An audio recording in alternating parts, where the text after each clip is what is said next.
Assalamualaikum warahmatullahi wabarakatuh. Alhamdulillahirabbil alamin wassalatu wassalamu ala asrofil anbiya wal mursalin wa ala alihi washabbihi wasallam ajmain. Kembali kita mengucapkan puji dan syukur kehadirat Allah Subhanahu wa taala yang memberikan kepada kita nikmat kesehatan, kelapangan waktu sehingga kita bisa belajar daring walaupun dalam keadaan ini masanya.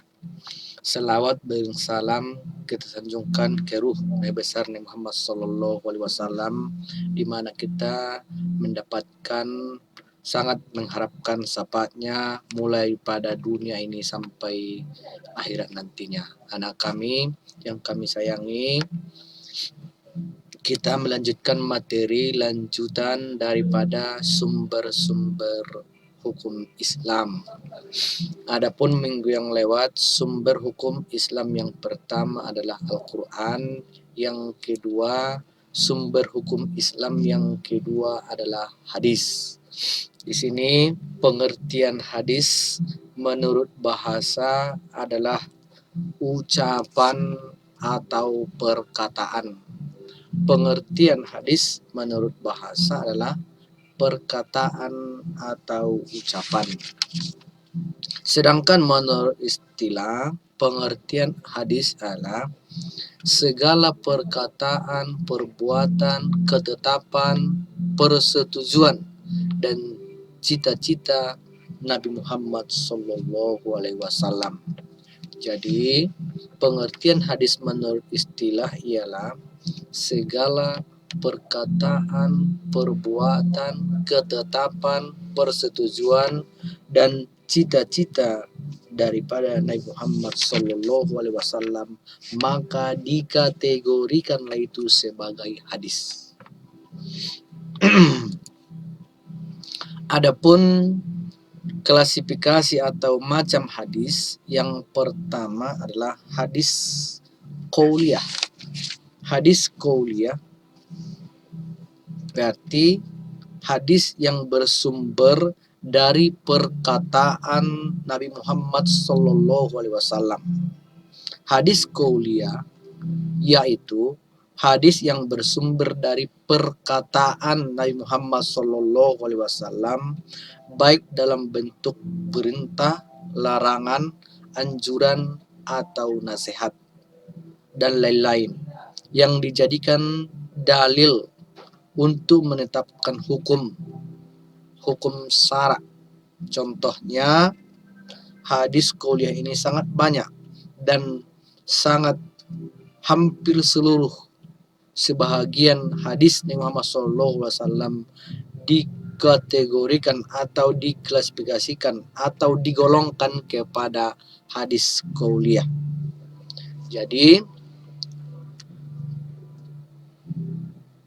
hadis qauliyah ini banyak, sangatlah banyak ya, yang berisi tentang perintah, anjuran, larangan. Jadi setiap hadis merupakan daripada hadis qauliyah.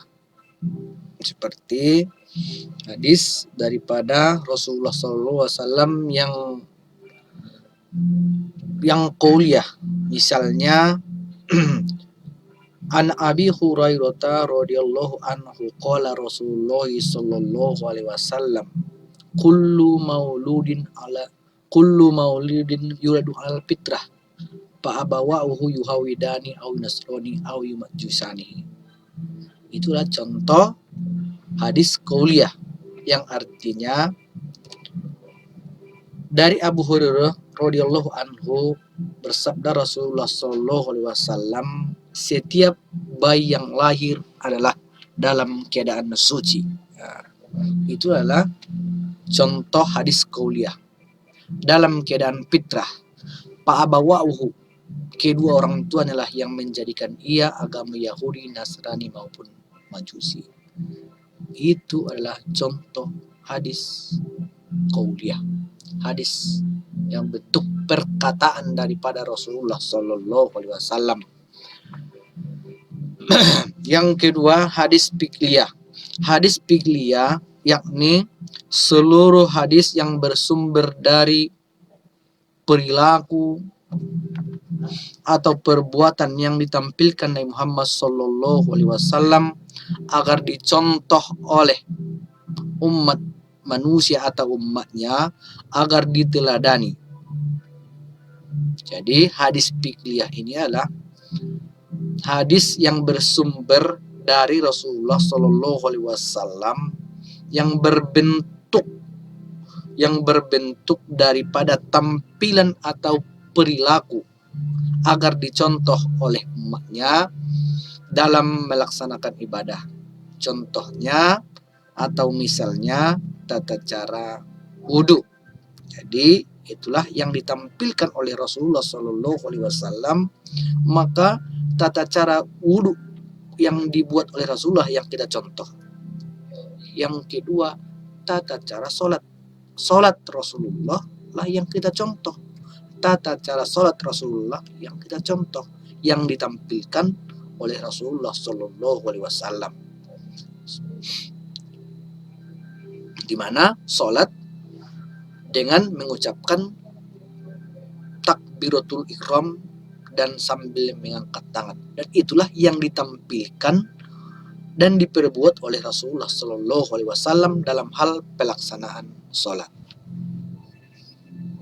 Bapak ulangi sekali lagi, hadis fiqhiyah ialah hadis yang bersumber dari perilaku atau perbuatan yang ditampilkan oleh Rasulullah Shallallahu Alaihi Wasallam agar dicontoh atau diteladani oleh umatnya, umat Islam, seperti tata cara berwudu, sholat, haji. Jadi itulah yang kita contoh, yang ditampilkan oleh Rasulullah, itulah yang kita contoh dalam hal beribadah. Yang ketiga adalah hadis takririyah.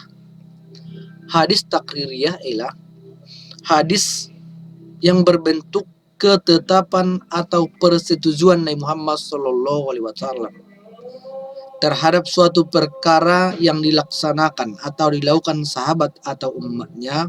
Dalam hal ini Nabi Muhammad Sallallahu Alaihi Wasallam memberi persetujuan dan ketetapannya terhadap hal-hal yang positif yang dilakukan sahabatnya. Sebagai contoh, Nabi Muhammad Sallallahu Alaihi Wasallam menyetujui kalimat-kalimat azan yang dikumandangkan oleh sahabatnya yang bernama Bilal bin Rabah. Jadi termasuk juga hadis takririyah itu adalah persetujuan atau ketetapan daripada Nabi Muhammad Sallallahu Alaihi Wasallam terhadap hal-hal yang positif yang dilakukan oleh sahabatnya.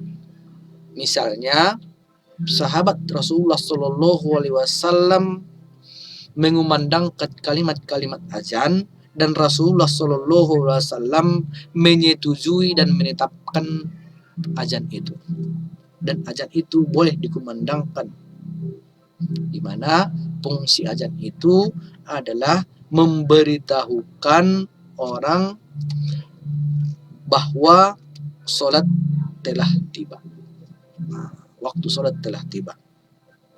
Dan itu adalah contoh daripada hadis takririyah. Dan yang keempat adalah hadis hammiyah. Hadis hammiyah ialah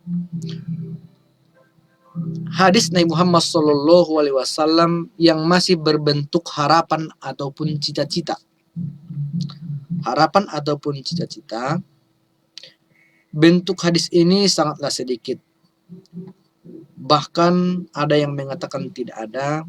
Hal ini dikarenakan Nabi Muhammad Sallallahu Alaihi Wasallam adalah sosok teladan yang tidak pernah meminta umatnya melakukan sesuatu sebelum ia melakukan mempraktikkannya sendiri.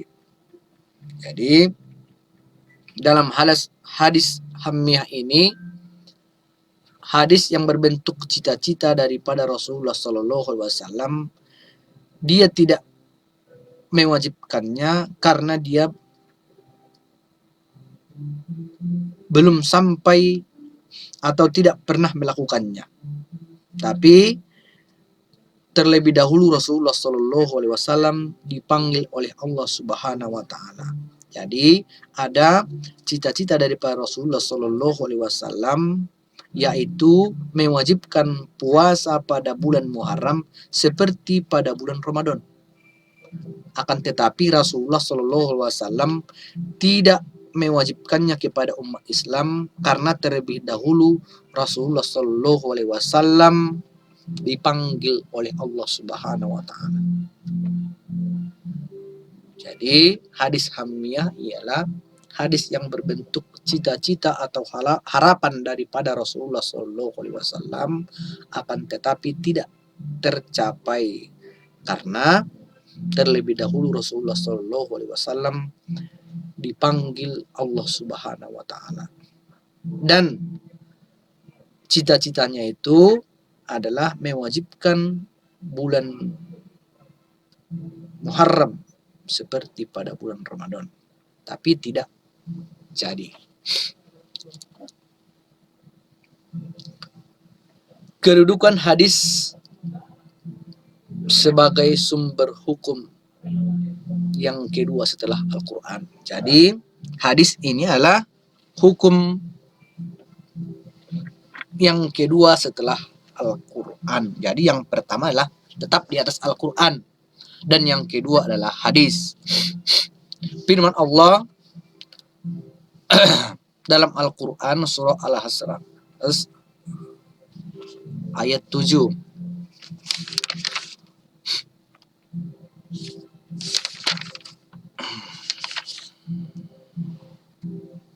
A'udzu billahi minas syaitonir rajim. Bismillahirrahmanirrahim.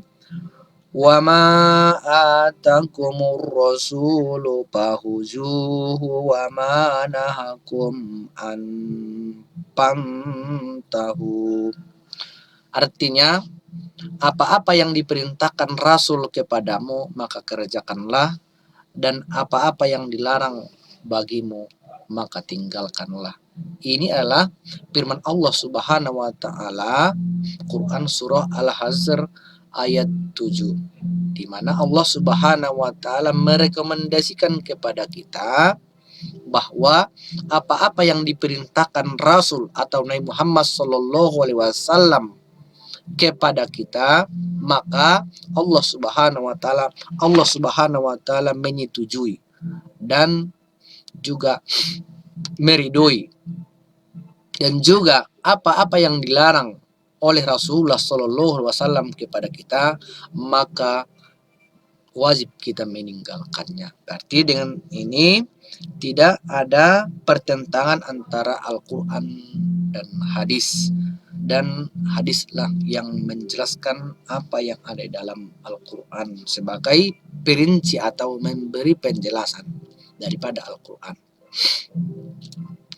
Selain daripada itu, dasar hukum yang mewajibkan umat Islam mentaati hadis, ya. Ini hadis Rasulullah Shallallahu Alaihi Wasallam memerintahkan kepada kita agar kita berpegang teguh kepada dua, yaitu Al-Quran dan hadis. Bismillahirrahmanirrahim. Taraktu fikum amroini ma in tamassaktum bihima lan tadillu abadan, kitaballahu wa sunnata rasulihi, rawahu Bukhari wa Muslim. Artinya, Rasulullah Shallallahu Alaihi Wasallam bersabda, aku tinggalkan kepadamu dua perkara.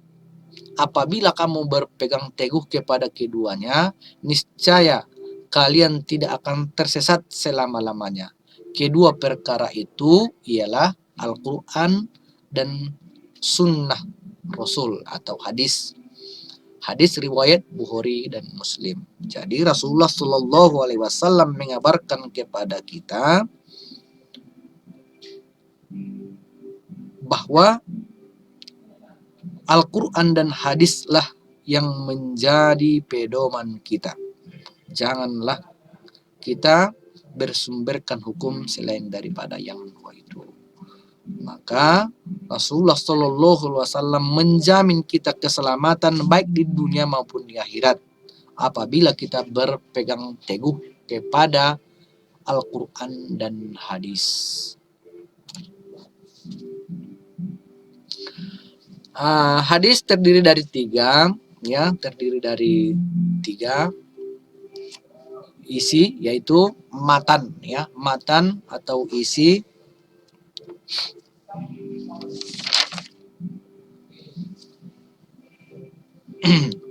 isi atau kandungan hadis. Matan ialah isi atau kandungan hadis. Isi atau kandungan hadis yang termuat dari berbagai sebagai pengertian.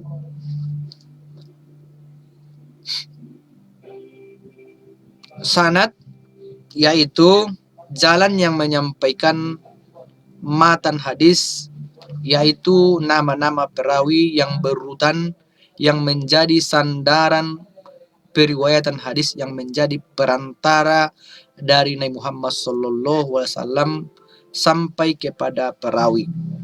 Jadi matan adalah isi kandungan hadis, sanad adalah orang yang menyampaikan atau orang yang menceritakan daripada hadis itu yang berurutan sampai kepada Rasulullah Sallallahu Alaihi Wasallam. Sedangkan rawi adalah orang yang meriwayatkan hadis.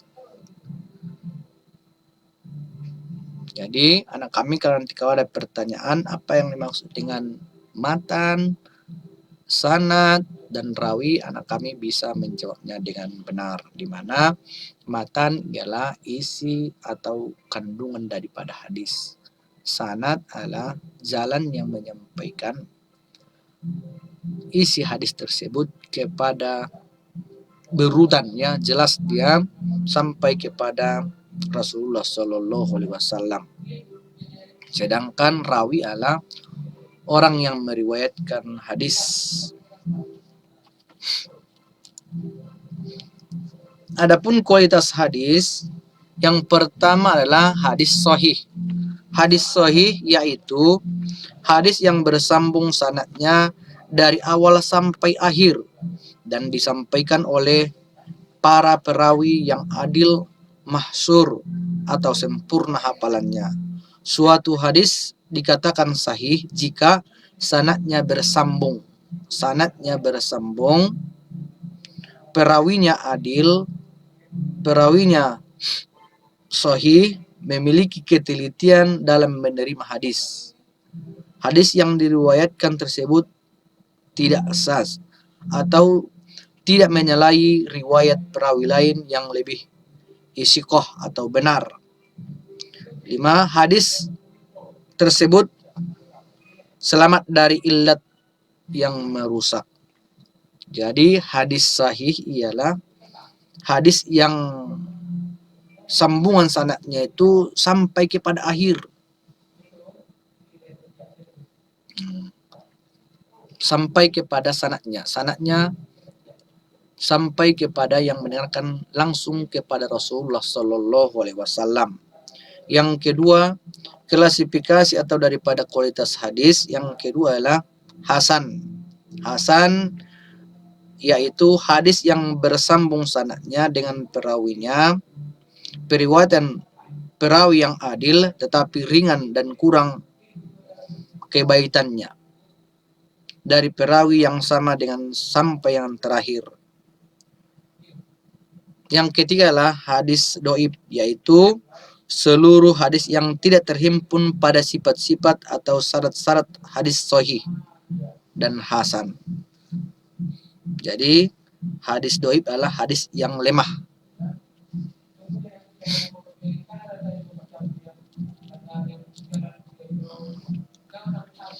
Dan yang terakhir adalah fungsi hadis. Fungsi hadis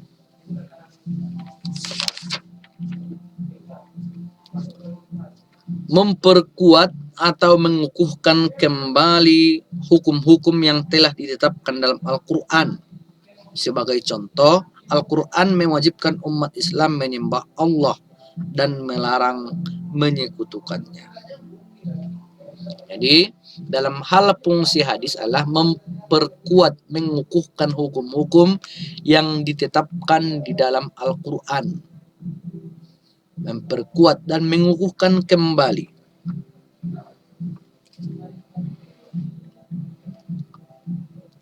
Yang kedua, memberi penjelasan atau rincian yang berkenaan dengan hukum yang telah ditetapkan oleh Al-Quran, sebab sebagaimana dimaklumi, Al-Quran pada dasarnya mengatur prinsip-prinsip atau hal-hal yang bersifat umum.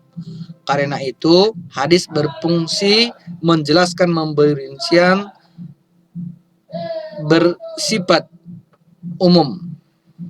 Jadi, Al-Quran memberi penjelasan secara ringkas dan secara umum dan secara ringkas, sedangkan hadis adalah memberikan rincian yang terperinci. Misalnya tadi dalam hal perintah sholat, aqimus sholata li zikri.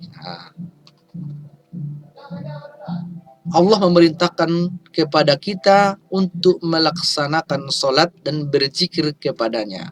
Jadi dalam hal melaksanakan sholat, bagaimana dalam hal pelaksanaan sholat itu? Pelaksanaan sholat itu sebagaimana yang dicontohkan atau yang diperbuat oleh Rasulullah SAW dalam hal melaksanakan sholat. Dalam hal melaksanakan sholat, sebelum melaksanakan sholat, berwudu, bagaimana berwudu yang ditampilkan oleh Rasulullah SAW. Itulah yang memberikan penjelasan atau rincian, di mana Allah Subhanahu wa taala memerintahkan kepada kita untuk sholat, dan bagaimana dalam hal rincian daripada pelaksanaan sholat itu langsung ditampilkan oleh Rasulullah SAW. Dan yang ketiga adalah fungsi hadis adalah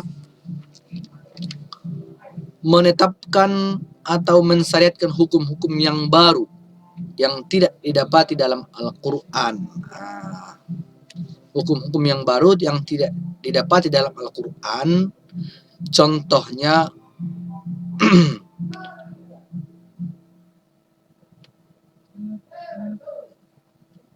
adalah menyamak bejana yang dijilat air, yang terkena air liur anjing. Itu dalam hal menetapkan atau mengukuhkan, mensyariatkan hukum-hukum baru yang tidak didapat dalam Al-Quran. Maka hadis untuk memberi rincian yang lebih rinci lagi dalam hal hukum-hukum yang tidak ada di dalam Al-Quran. Jadi itulah dalam hal fungsi hadis. Jadi anak kami, itu saja dulu dalam hal materi kita tentang hadis ini. Mudah-mudahan anak kami bisa mengerti dan paham, dan juga kalau ada pertanyaan, anak kami bisa Bapak ulangi lagi dalam pertemuan tatap muka kita nanti di sekolah kita yang kita cinta ini. Wabillahi taufik wal hidayah. Assalamualaikum warahmatullahi wabarakatuh.